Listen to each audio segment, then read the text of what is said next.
1999, Morpheus offered Neo a choice between a red pill and a blue pill. In 2018, this country fractured between red and blue. In 2022, I'm here to tell you that if you really want the truth, more voters are neither red or blue. Yet, they have no representation, no choice, and no options. They have to choose between candidates chosen by the red people or the blue people. I'm David Esrati, and I'm running for Congress as an American, as in red, white, and blue. I'm a veteran, an activist, and a small businessman. I'm asking you to join me in reminding the professional politicians in Congress who their bosses are. I support ranked choice voting, campaign finance reform, and a verified voter information system, all so we can stop having the best politicians money can buy.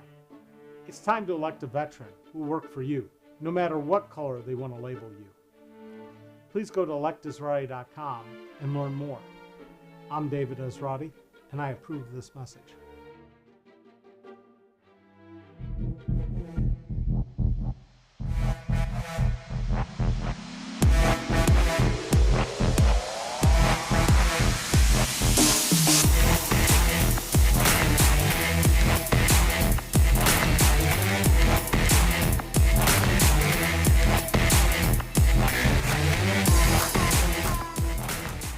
In Jurassic Park, you thought those little baby dinosaurs were cute until they turned into out-of-control carnivores. That's sort of what happens to government when we elect people based on very expensive advertising campaigns and propaganda.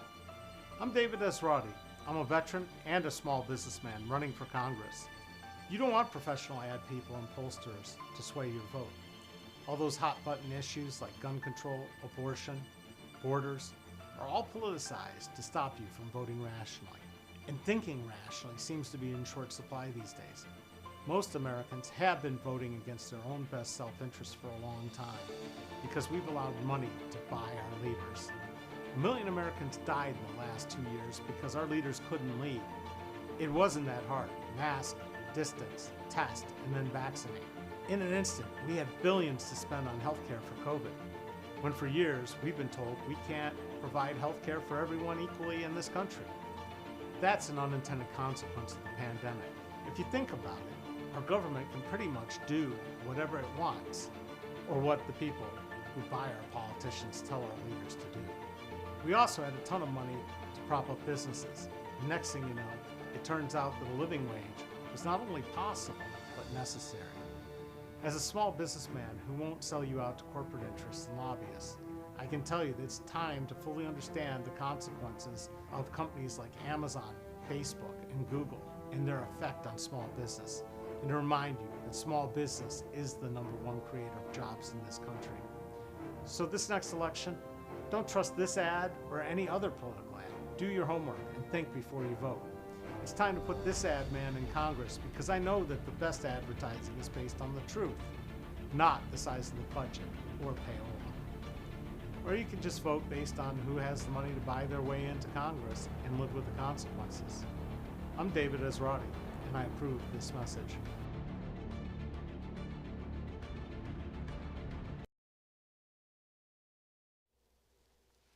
Hi, I'm David Esrati, and here we are again having our digital town hall. Something Mike Turner never does as congressman. He doesn't come and meet with you or want to hear from you. If you are watching online, and we're live, you can comment. I will get it. We will talk. I will respond. If you're just watching, say hi even. I'll acknowledge that you're tuned in. So, I'm running for Congress. Mike Turner is too. He's done it before. So have I. But this is the first time it's going to be me and him mano a mano in the big final election. And unlike the rest of the elections, I actually know something about Mike, the other candidates that have run against him. I know Mike Turner pretty well. I know what he's made of, what his weak points are, and how to make him miserable. But the biggest problem with Mike Turner is Mike Turner really isn't all that smart. He knows how to collect money from the people who pay him to be their representative. That's not you and us. That's the defense industry. But, he keeps his mouth real tight-lipped, only says exactly what he needs to say, is very careful about his image. Me, on the other hand, I'm an open book. I'm going to talk about things. And one of the things I'm going to talk about is how social media and elections and social media and your paycheck and social media and businesses are kind of a wild, wild west wasteland that's causing all kinds of problems. So let me explain. When we used to have just newspapers, the 3 TV networks, 7 or 8 radio stations in a market, it was pretty easy to reach customers and spread out your message. There were billboards, there were the newspaper ads, you could do direct mail. That was about it. Landscape changed. And there's some people who think that Facebook is the internet. Just like before that, they thought that AOL was. Neither is the internet. The internet was built by the United States government as basically a system to provide redundant, secure communications for the military. And now we're all on it, and we're sitting there sharing cat videos. But what else we're doing is we are providing our eyeballs to these corporate behemoths. I mean, we're talking billions and billions of dollars in income by basically selling your attention to advertisers. And they are taking a huge scrape. And there's a lot of fraud involved in what they're actually saying they're delivering. And it's really difficult to track. But what's more important is the way they choose who to show what to. And back in the old days of local news, some friends of mine were at Wright State, and they did a documentary called If It Bleeds, It Leads. And it was pointing out that, you know, chasing ambulances and fire trucks and police cruisers and telling people about what horrific things happened got more people tuned into the local news. And that's what's happening on the internet. We are basically craving the more depraved, the more attention getting, the more bizarre, the out of the ordinary, because the rest of the time the stuff is just kind of eh. And so the algorithm teases you by feeding you more and more. And what ends up happening is we all sort of have filtered apart into nice little convenient categories to serve ads. And they're making more money because they keep you engrossed more. Everybody gets served up a custom serving of bullshit to keep the algorithm going, to keep you happy, to keep your attention going. And you keep putting up content about your cats or your family or sharing other people's content willy-nilly, and they just keep building their database so that they eventually know everything about you. Guess what? You never signed up to give away all that information, and that information is very valuable, and the time you spend is very valuable. And the time for me as an advertising agency trying to help my clients reach customers like you is valuable. And basically, they've taken it out of my hands and put it all in the hands of their AI, their algorithm, in terms of how much it's going to cost to serve up things. And if I don't pay the piper, I don't get the attention. Mark Zuckerberg is very rich. Bezos is very rich. Tim Cook is very rich. The guys at Google are very rich. The rest of us, just enough to get by. And the real question is this any different than sharecropping was, where you were given a piece of land to till and you had to hand over 90% of it to the owner and you could keep the 10%? Or is it any different than indentured servitude, where you sign a contract basically giving away all your rights to income for a period of time in order to use this great service? It's not really free. So the question is, and we're seeing this more and more, is who gets to be the censor? Who gets to profit? Who gets to do what, where, when, why? How many of you have been in Facebook jail, or, you know, et cetera, et cetera? And somewhere along the line, you should be able to get part of the ad revenue that's being spent to target you. Now, granted, rich people, those are really desirable targets. And one of the first big cases of click fraud,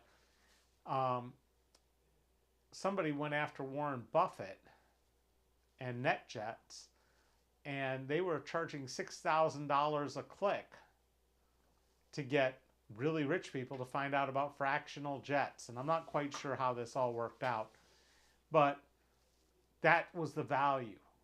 Commercial roofers will tell you it's $250 is the price of just a lead to find out who needs a roof on their house. Never mind the actual sale.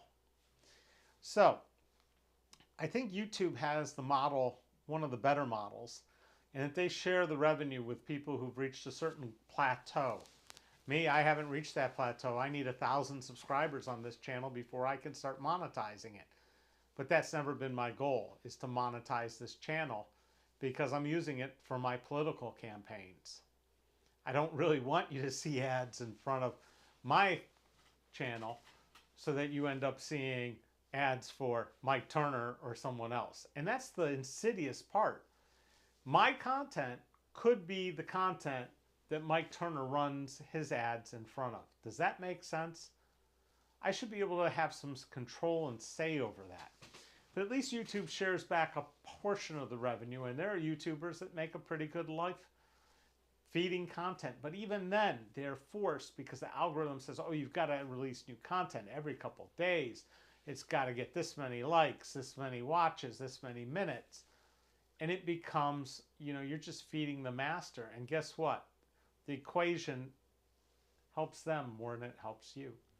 I've got a friend and a neighbor who's got 75 or 76,000 subscribers, and he doesn't do a video every week. His videos don't get to the top of the heap. He doesn't get as much revenue, etc. And he feels a pressing need to keep producing. And it's no different than what they were doing, saying, hey, you just have to work off this debt with your indentured servitude, and then, hey, you will be free. No, you're never going to make enough money to just walk away from it and just live off of residuals. That just doesn't work that way. They don't reward you that way. So what do I think the government should do? Well, first off, if your primary product is other people's attention, and that's what you're making your revenue from, I'd say 51% of the profits ought to be going to the people making the content, not the people controlling the content. And probably 51% of the company should be owned by all those people, where they have the right to tell you to go sit down, Mr. Zuckerberg, or whoever else is running the platform, and say, look, thank you for this platform, but it's our work, our energy, our efforts. It's become almost like a public utility in many ways. There are lots of organizations that couldn't exist without a website, without that traffic coming, without using Facebook or Etsy or whatever else to get the traffic to their site. Even eBay. How does that work? Well, eBay, at least you get to sell things and get some money back. They're taking a percentage, but should they have the control over where your ads place? Should they be able to charge more?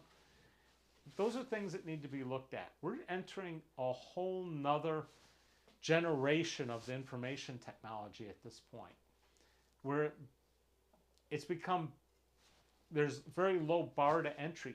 Anybody with a smartphone can get online and become a TV news broadcaster.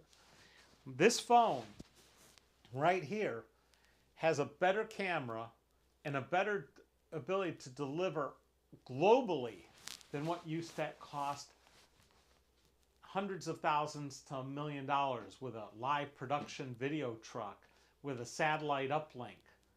All that stuff right here, cell phone, stabilized 8K video that I can broadcast globally in real time. It has killed the barriers to becoming your own TV station. Why don't we all do that? Well, again, where do we get the revenue from? The revenue goes to other companies. For instance, I spent a lot of time editing together the security footage to to figure out what happened to Charles Alexander Wade in the Montgomery County Jail when he was arrested and for DUI and was in handcuffs. And they put him in a 7-point restraint chair and pepper sprayed him point blank. I spent a couple weeks creating that video. I also put all the raw footage out there, and it was watermarked so you could see who did all this and stitched together all the cameras and the views. And I got a couple thousand views. However, the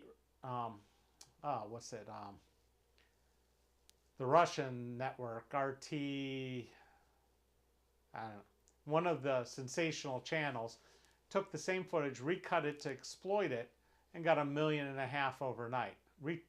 Russia Today, it's RT. I can't remember what it is, what their URL is. But they got literally 1.25 million, 1.5 million views overnight, recutting my footage to make it more exploitive and shorter and more concise. Not telling you the whole story. RT.com.